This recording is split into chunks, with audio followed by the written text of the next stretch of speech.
Dil Raju producer వాళ్ళ assistant వచ్చిండు, అన్ని కనుక్కున్నాడు. హాస్పిటల్కి వచ్చి ఎంత అవుతుంది బిల్ అవన్నీ కనుక్కున్నాడు. కానీ తర్వాత నుంచి ఇంకేం రెస్పాన్స్ లేదు, ఏం లేదు. సోను సూద్ నుంచి కూడా అంతే అయింది మాకు. మేనేజర్ కాల్ చేసిండు, సేమ్ అంతే. ఏం హెల్ప్ చేస్తామన్నారు, ఏం చేయలేదు.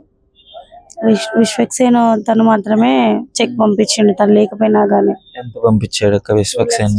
పంపించిండు. మళ్ళీ జట్టి మూవీ హీరో అంట కృష్ణమాన్యన్, 100 డ్రీమ్స్ ఫౌండేషన్, తను వచ్చిండు. తను కూడా సేమ్ అమౌంట్ ఇచ్చిండు, అంతే. 2 లక్షలు ఇచ్చాడు. అంతే.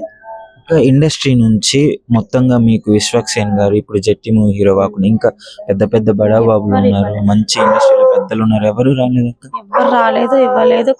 కనీసం కాల్ కూడా చేయలేదు. కాల్ చేసి ఎట్లున్నాను కూడా కనుక్కోలేదు కనీసం. అన్న కూడా ఎవరితో ఉన్న కాంటాక్ట్ లో ఉన్నాడు. ఇప్పుడు అన్నతో యాక్ట్ చేసిన వాళ్ళు ఎవరో ఒకరు ఉంటారు కదా, వాళ్ళు కూడా లేరు. టీం వాళ్ళు మాత్రం ఉన్నారు, మొత్తం ఫస్ట్ నుంచి ఇప్పటి వరకు కూడా ఉన్నారు. ప్రతి దాంతో హెల్ప్ చేస్తున్నారు. అక్కడిక్కడ తిరుగుతున్నాము హెల్ప్ కోసం అని, ఎక్కడ కూడా కాలేదు అసలు గవర్నమెంట్ నుంచి కూడా.